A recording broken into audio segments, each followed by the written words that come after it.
Today we have such a distinguished guest, Atul sir, and he is 2009 batch IPS officer. And this is a very small description of what personality he is, because the struggles, the determination, and as well as the kind of good human being sir is, that I wanted to introduce you to you all.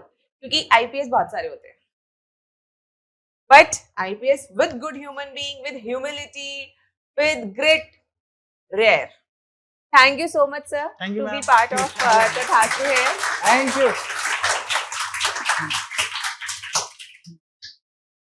Sir, सबसे पहले मैं जानना चाहूंगी और बच्चे rather जानना चाहेंगे कि सर आपकी ना लाइफ जर्नी कैसी रही। मतलब मैंने ऐसा सुना कि जब आपने एग्जाम हिंदी मीडियम से दिया था। हाँ, करेक्ट।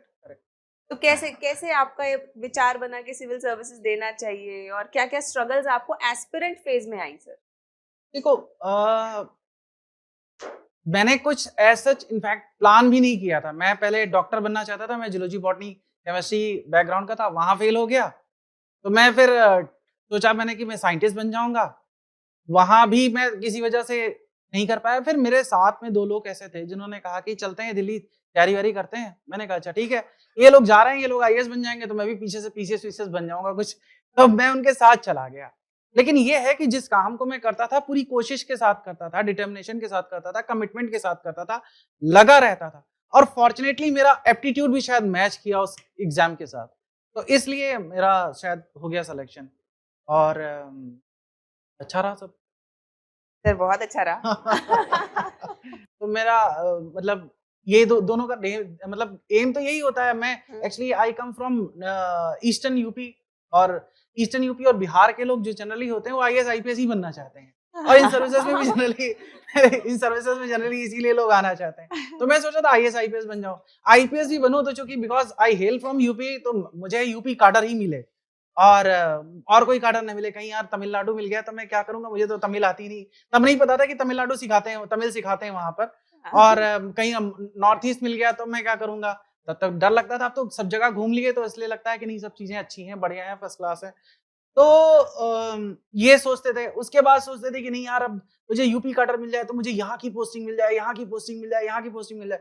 और बिलीव मी, अगर आप वास्तव में मेहनत करते हैं, मैं सारी चीजें ओपन नहीं करने जा रहा, लेकिन मैं बताता हूं कि अगर आप वास्तव में पूरी मेहनत के साथ प्रयास करते हो तो ऊपर वाला बैठा है, वो आपको सुनता है, आपको देखता है, और वो आपको वहां तक पहुंचाएगा। मैंने जो पोस्टिंग सोची थी वो तो मुझे मिली ही, मैंने जो नहीं सोची थी वो भी मुझे मिली। तो दैट वाज बिग। मतलब तो वो डायलॉग है ना, वो अगर शिद्दत से चाहो तो सारी कायनात। हाँ, वो एप्लीकेबल है। मैं बता रहा हूँ, मतलब इतना आसान नहीं है। मैं अभी यूपी में पोस्टेड हूँ। कुछ लोग होंगे, जानते होंगे मुरादाबाद कहाँ पे पड़ता है, ईस्ट वेस्टर्न यूपी में है। वहां से 3 घंटे लगते हैं। अब मुझे मैम के सर ने बोला कि सर 25 को सर हम दिल्ली में आपको एक वो करना चाहते हैं, छोटा सा बच्चों के साथ रखना चाहते हैं। मैंने कहा यार, को लगता है भगवान ने मुझसे मिला है। मेरी अभी यहाँ से जाने के बाद फ्लाइट है, तो मेरा दिल्ली आने का 25 को केवल एक डेट के लिए कोई पूछे मुझसे कि 25 तारीख को आप दिल्ली आ जाइए, दिल्ली में मतलब एक प्रोग्राम रखना चाहते हैं, कैसे होगा। तो मतलब ये चीजें प्लान होती हैं। तो उन्होंने बहुत शिद्दत से सोचा, वात्सल्य ने बहुत शिद्दत से सोचा। वो हमारे जूनियर है और मैडम के हस्बैंड है, वो भी सर्विसेज में ही है, आप लोग जानते होंगे शायद। तो उन्होंने बहुत शिद्दत से चाहा होगा, तभी तो वो डेट जो है ना कोइंसाइड की। नहीं तो पॉसिबल कहाँ है, इतना आसान नहीं होता है। मैं मुरादाबाद में पोस्टेड हूँ, वहां से यहाँ आना बहुत सारे परमिशंस लेने होते हैं। बिना परमिशन के आप नहीं छोड़ सकते। आईपीएस की जॉब जो होती है, पुलिस की सारी जॉब्स जो होती हैं बहुत ही सेंसिटिव टाइप की होती हैं। देखने में लगता है कि नहीं ग्लैमर है, वर्दी है और बहुत भोकाल है, ये है वो है होता है। ये भी सच है, क्योंकि आप वर्दी का तो एक अलग ही फ्लेवर है, वर्दी का तो एक अलग ही चार्म है। और ये बात सच है कि जैसे आप लोग रिकॉग्नाइज कर रहे हो, वैसे ही आम पब्लिक भी रिकॉग्नाइज उसको करती है और उसका फायदा मिलता है। लेकिन उसके साथ साथ बहुत सारी रिस्पॉन्सिबिलिटीज आती हैं, बहुत सारी सेंसिटिविटी आती है, बहुत सारी अकाउंटेबिलिटी आती है। तो वो सारी चीजें आपको देखनी पड़ती हैं। तो बिना परमिशन के तो हम हेडक्वार्टर भी नहीं छोड़ सकते। बट हेडक्वार्टर का मतलब ये है कि अगर मुरादाबाद में 6 तहसीलें हैं, तो जो सदर तहसील है, जो सिटी तहसील है, मैं उसे नहीं छोड़ सकता बिना हेडक्वार्टर के, बिना परमिशन के। और वो भी परमिशन किससे? सीनियर ऑफिसर से। सीनियर ऑफिसर से ऑन फोन नहीं, राइटिंग में लेना पड़ता है। और कई बार ऐसा होता है कि आप फोन पे बात कर लेते हैं सीनियर से कि सर मुझे जाना है यहाँ से, इसी तहसील से यहाँ से निकल करके मुरादाबाद के अंदर ही ठाकुर द्वारा जाना है। वो कहते थे हाँ हाँ भेज दो, एप्लीकेशन भेज दो, मैं करवाता हूँ। और उसके बाद वो स्टेनो लेकर के आता है कि सर वो परमिशन कैंसिल हो गई सर, वो सर ने कहा कि नहीं नहीं अभी नहीं जाएंगे, अभी तो ये चल रहा है, याला मेला चल रहा है, तो इसमें नहीं जाना पॉसिबल नहीं है। और बहुत सारी इंपॉर्टेंट डेट्स पे आप नहीं पहुंच पाते हो। पुलिस में और एडमिनिस्ट्रेशन में खासकर ये होता है कि आपकी जिम्मेदारियां थोड़ी ज्यादा बढ़ जाती हैं, तो आप बहुत सारे अपने पर्सनल इवेंट्स में, पर्सनल जगहों पर नहीं पहुंच पाते हैं। मेरे साथ हो चुका है और आगे तुम लोग अब लाइन में लगे हुए हो है ना, सब लाइन में ही तो है। हाँ, तो इतनी सीटें तो यूपीएससी के पास है ही है, ये सारे सारे क्वालिफाई हो जाएंगे। हाँ, जो जितनी मेहनत करेगा, जितनी शिद्दत के साथ मेहनत करेगा, कमिटमेंट के साथ करेगा, उसका होगा। ठीक है, मैं बहुत ज्यादा नहीं सोचता था कि मेरा यूपीएससी, मैं बता रहा हूँ मतलब ख्याल तो चलते थे, सपने चलते थे, लेकिन मैं तो इससे भी सेटिस्फाई था कि मेरा तो पीसीएस में हो जाएगा तब भी ठीक है। मैंने तो सब इंस्पेक्टर का भी फॉर्म भरा था, लेकिन वहां से भी रिजेक्ट हो गया तो मतलब मेरा फॉर्म ही नहीं जमा हुआ, मुझे कॉल लेटर ही नहीं आया, और भी बहुत सारे कोशिश की लेकिन नहीं हुआ। तो लेकिन जब आप कायदे से मेहनत करते हो, कुछ वास्तव में सोचते हो और अपने प्रयासों में ईमानदारी दिखाएंगे, आप ऑनेस्टी दिखाएंगे, ये नहीं कि बेवकूफ बनाने के लिए कर रहे हैं। यहाँ पे मैंने वो भीड़ भी देखी है जो वास्तव में लोगों के साथ आते हैं और बस समय बिताते हैं, लेकिन जिन्होंने वास्तव में मेहनत की, अपने प्रयासों में ईमानदारी दिखाई, ऑनेस्टी दिखाई, कमिटमेंट दिखाया, वो यहाँ से खाली हाथ तो नहीं जाता। ये बात सच है। बिल्कुल मेहनत, ये आप भी बताएंगे? बिल्कुल आप बोलिए। बिल्कुल, मैं भी सिर्फ बच्चों को हमेशा यही बताती हूँ कि अगर आपने सच में मेहनत करी है ना, ऑनेस्टी के साथ, किताब खोल के बस बैठे नहीं है, तो आप जरूर कहीं ना कहीं जरूर क्लियर करेंगे। ऐसा कभी नहीं होता कि आपने मेहनत करी और आपको कुछ भी नहीं मिला। मतलब ऐसा मैंने बहुत ही रेयर कभी कभी देखा हो, वरना नहीं देखा। हर किसी को सर मिल ही जाता है। हमारे जितने दोस्त थे सबको कहीं ना कहीं सिलेक्शन हो गए अलग अलग सर्विसेज में। वो या तो गवर्नमेंट में कहीं बहुत अच्छी जगह काम कर रहे हैं, जो मेरा ख्याल है यहाँ पे सभी की चॉइस होगी। वो हो सकता है प्राइवेट सेक्टर में कहीं बहुत अच्छी जगह काम कर रहे हैं, वो हो सकता है पॉलिटिक्स में चले गए। बहुत सारे हमारे साथ के लोग विधायक सांसद हो गए, अब वो हमसे भी ऊपर पहुंच गए ठीक है, हालांकि इन सर्विसेज का चार्म बहुत ही अलग है, विधायक सांसद से भी अलग है। और निश्चित रूप से कई बार आप ऐसा भी होता है कि मतलब वो आपको भाव देना बंद नहीं करते, हम भी उनको भाव देना नहीं बंद करते। वो निश्चित रूप से डेमोक्रेसी में, प्रोटोकॉल में हमसे ऊपर है, तो ऐसा कुछ नहीं है। लेकिन ये है कि और कुछ लोग प्रेस में बहुत अच्छा कर रहे हैं, कुछ लोग सोशल सेक्टर में, एनजीओ में बहुत अच्छा कर रहे हैं। और जो मैंने तो ये देखा है कि अगर किसी ने बहुत अच्छे से मेहनत की है, तो अगर इस एग्जाम में नहीं सिलेक्ट हो पा रहा है, गवर्नमेंट सेक्टर में नहीं आ पाया, तो प्राइवेट सेक्टर में हमसे कहीं ज्यादा अच्छा कर रखा है उसने। हाँ, बस ये होता है कि नहीं यार, थोड़ी सी उनको कभी कभी ये लगता है यार, थोड़ी सी मेहनत अगर वो कर ली होती ना, तो आज यहाँ नहीं बैठे होते यार, वहीं बैठे होते तुम्हारे साथ। तो मैं तुम लोगों से बस यही कहूंगा कि वो काश वाली बात बिल्कुल मत रखना। ठीक है, जितनी भी कोशिश हो सकती है, जितनी जान लगानी है वो जान लगा दो। ठीक है, अभी बहुत सारी जान बाकी, तुम सारे लोग यंग लोग हो, नए लोग हो। ठीक है, तो बिल्कुल जान लगा के पढ़ाई करो।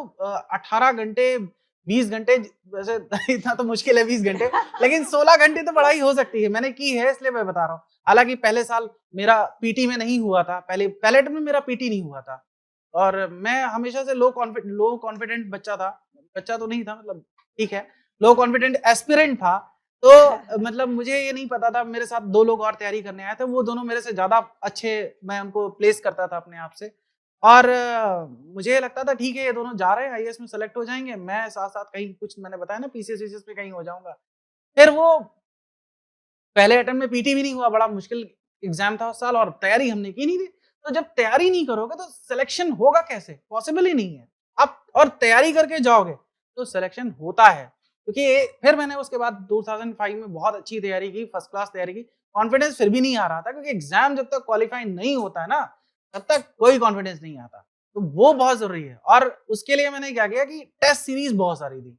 ये गुरु मंत्र मान लो, जिसने टेस्ट सीरीज बैठ करके कायदे से एग्जाम के माहौल में दे दी, ईमानदारी के साथ दे दी, वो सब कुछ कर ले जाएगा। क्योंकि ईमानदारी से टेस्ट सीरीज देने का मतलब ये है कि आप अपना सिलेबस अच्छे से पढ़ेंगे, आप पास्ट ईयर में आए हुए क्वेश्चंस को अच्छे से करेंगे, और वो सारी चीजें करेंगे जो एग्जाम के टाइम में आप करते। ठीक है, तो वो सारी चीजें अगर आप पहले से कर रहे हो और 15-20 बार कर रहे हो, तो आपका इतना रिहर्सल हो जाता है कि एग्जाम टाइम में जाने के बाद आप चीजों के लिए अडेप्ट हो जाते हो।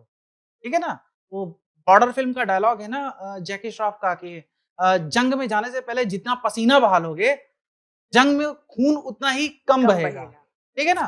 तो खून अगर नहीं बहाना है, खून अपना नहीं निकलवाना है, बढ़िया से अच्छे से एग्जाम क्वालिफाई करके आना है, तो जितनी रिहर्सल हो सकती है वो जाने से पहले कर लो, वो तुम्हें वहां पे बहुत काम आएगी। तो मैंने तो खूब सारी टेस्ट सीरीज दी और अगले 3 अटेम्प्ट, उस समय जनरल के पास 4 ही अटेम्प्ट होते थे, तो मेरे अगले तीनों अटेम्प्ट में पीटी मेरा क्वालिफाई हुआ। हालांकि तीनों में ही मुझे लग रहा था कि मेरा क्वालिफाई नहीं होगा लेकिन क्योंकि तैयारी थी, देखो ये चीज है। और कई लोग ऐसे होते हैं कि नहीं यार मेरा तो हो रहा है, और मतलब मैं कभी बोस्ट नहीं करता था, मैं तो बस सीधे सीधे बात कि नहीं मेरा पता नहीं यार बॉर्डर लाइन है, हो जाएगा। और दूसरे अटेम्प्ट में भी ऐसे ही रह गया, थोड़ा सा ये जर्नी है मेरी कि दूसरी अटेम्प्ट में भी मेरा रह गया, क्योंकि पीटी जब मैं दे के आया तब भी मुझे पता नहीं था कि मेरा क्वालिफाई होने जा रहा है। और मैं उस समय इंटरनेट वगैरह इतना फास्ट नहीं हुआ करता था, तो हम लोग साइबर कैफे में जाके चेक करते थे। साइबर कैफे पे भी बहुत लोड होता था क्योंकि यूपीएससी की वेबसाइट की स्पीड वगैरह उतनी अच्छी नहीं होती थी, क्रैश कर जाती हाँ थी वो सर। क्रैश कर जाती थी, बिल्कुल क्रैश कर जाती थी उस समय। तो आधे घंटे लोग लेकर के अपना रोल नंबर लेके लगे रहते थे और लास्ट में निकलता था sorry you are not in the selected. पहली बार ऐसा ही हुआ। दूसरी बार फिर वो पीटी में जब मैं साइबर कैफे में बैठा रहा, मेरा मन नहीं हुआ चेक करने का, मैंने कहा यार क्या करना है, 5 रुपए लगेंगे और वो फालतू में बेकार हो जाएंगे वो भी। तो मैं चलते समय उसने मुझसे पूछा, साइबर कैफे का जो लड़का था उसने मुझसे पूछा कि सर आप तो तैयारी करने वाले लग रहे हो। मैंने कहा हाँ। तो कहता है आपका पीटी वीटी दिया था? मैंने कहा हाँ दिया था। तो कहते हैं क्या हुआ सर? मैंने कहा कि मेरा पता नहीं यार, मैंने चेक नहीं किया। तो उसने कहा लाइए मैं चेक कर देता हूँ। मैंने कहा लेकिन पैसे नहीं है मेरे पास, क्योंकि मुझे पता था मेरा पीटी नहीं होने जा रहा है। तो उसने कहा ठीक है सर, अगर हो गया तो पैसे दे देना, नहीं तो मत देना। मैंने कहा ठीक है चेक कर दो। उसने अपना बिजनेसमैन वाला दिमाग लगाया और वो सक्सेसफुल हुआ। उसने बताया मुझे कांग्रेचुलेशन, मैंने फिर उसको 10 रुपए दिए और फिर उसके तो इसे कहते हैं अगर आप थोड़ा सा मतलब इनिशिएशन लेते हो, इनिशिएशन लेने का यही फायदा। उसने इनिशिएशन लिया, he got double the price. इसके लिए तो वही मायने रखता है, उसके लिए क्या मायने रखता है कि यहाँ से कोई आईएएस आईपीएस बन के जा रहा है, क्योंकि वो तो हजारों आईपीएस को देखते हैं उस जगह से बन के जाते सर राजेंद्र नगर में तो वहां पे भी लगा देंगे फोटो। हाँ। इनका रिजल्ट यहाँ से निकला था। सही बात है, हो सकता है। हाँ अब तो कट थ्रोट कंपटीशन है तो ऐसा हो सकता है। और क्योंकि पीटी की तैयारी पहले से, पीटी का पता नहीं था कि सिलेक्शन हो जाएगा, तो पहले से तैयारी की नहीं थी। तो मेंस का वही हाल होना है जो होता है, जब आप तैयारी नहीं करोगे तो यही तो होगा। लेकिन फिर थर्ड अटेम्प्ट में मैं थोड़ा सा कॉशियस हो गया था और मैंने फिर 1 साल का गैप लिया, क्योंकि मेरा एक सब्जेक्ट तैयार नहीं था। तो मैंने फिर तैयारी के दौरान थोड़ा सा गैप लिया, गैप लेकर के मैं एग्जाम देने बैठा। और ये बात समझो कि जैसे कई लोग सोचते होंगे, कई लोगों का सवाल होता है कि सर मोटिवेशन कहाँ से लाएं, बहुत खराब परिस्थितियां हैं, कैसे लड़ें, कैसे क्या करें। तो मैं तुमको बताता हूँ, ये एग्जाम तुम्हारी हर जगह पे टेस्ट लेगा, इतना बुरा तरह से टेस्ट लेगा, तुम्हारे लिए सबसे खराब परिस्थितियां खड़ा कर देगा। इतनी खराब परिस्थितियां खड़ा कर देगा कि मतलब तुमको लगेगा कि यार इससे खराब लाइफ तो हो ही नहीं सकती, मैं कौन सी लाइफ बिता रहा हूँ या बिता रही हूँ। ठीक है, यहाँ तो अच्छी खासी लड़कियां भी। तो मैं इतनी खराब लाइफ बिता रहा हूँ ऐसा लगेगा। और ये मेरे साथ थर्ड अटेम्प्ट में हुआ। जब मैं पीटी क्वालिफाई कर चुका था, यहाँ पर शायद लोग उसको उतना अच्छे से ना समझ पाए। कितने लोगों ने पीटी क्वालिफाई किया है? अभी सब नए वाले हैं। हाँ सर अभी नए हैं सर। तो पीटी क्वालिफाई करने का मतलब आप उस भीड़ से अलग हो जाते हो जो 5 लाख लोग देते हैं। कितने दे रहे हैं? 8 लाख। 8 लाख लोग एग्जाम दे रहे हैं। तो 8 लाख लोगों की भीड़ से अलग होकर के आप 10-12 हजार की भीड़ में आ जाते हो, ऐसे कुछ है? 15 हजार, 15 हजार, 15 हजार की भीड़ में आया। तो 8 लाख में से 15 हजार हो गए। तो अब मतलब इनफैक्ट पीटी क्वालिफाई करने वाले को सिंसियर स्टूडेंट्स सर कहना चालू कर देते कि हाँ ये अलग हो गया। हम भी सर कहते थे जिसका क्वालिफाई हो जाता था पहले अटेम्प्ट के पहले, मतलब जब सिलेक्शन नहीं हुआ था। बाद में हमें भी अच्छा लगा कि यार, और कोई नहीं बोलता था सर तो खराब भी लगता था कि क्यों नहीं बोल रहा। क्योंकि लगता था कि नहीं कुछ तो अचीव कर ही लिया, इस तरह की बातें होती थी। तो पीटी क्वालिफाई कर लिया, फिर उसके बाद मेंस का टाइम आया। तो पिछली बार तो मेंस खराब हो ही गया था क्योंकि तैयारी नहीं थी। इस बार मेंस की हालात ये थी कि मतलब मेंस की स्थिति ये थी कि मेरी लाइफ की जो वर्स्ट कंडीशंस आज तक मैंने फेस की हैं वो मेरे सामने आ गई। और मुझे ये लगा कि मैं तो एग्जाम दे ही नहीं पाऊंगा, और मुझे ये लगा कि मैं एग्जाम छोड़ दूं। लेकिन दिमाग में हमेशा से वो पॉजिटिविटी और मोटिवेशन का मेरा बैलेंस जो है ना, वो लेवल जो हमेशा वो 100% के आसपास ही रहता था। तो मैंने ये सोचा, दिमाग में लगाया कि यार अगर मैं एग्जाम नहीं देता हूं तो मेरे फेल होने के चांसेस 100% है, ये तो कंफर्म है। हाँ, अगर देने की कोशिश करता हूं तो 1% ये है कि मैं 1% चांस तो है कम से कम। मेरी तैयारी नहीं अच्छी थी तो मुझे लगा कि सिलेक्शन तो मेरा इस बार भी नहीं होने जा रहा, लेकिन मैंने सोचा कि 1% चांस तो होगा कि क्वालिफाई कर जाऊंगा। कम से कम 99% वाला तो मैं रूल आउट कर दूंगा। ये मेरे दिमाग में आया, यही मतलब जैसे मैंने सोचा ये दिमाग में चल रहा है। और सोचो कि मैं वही फिर से कॉन्स्पिरेसी की बात कर रहा हूं, मेरा ऑल इंडिया रैंक 99 था।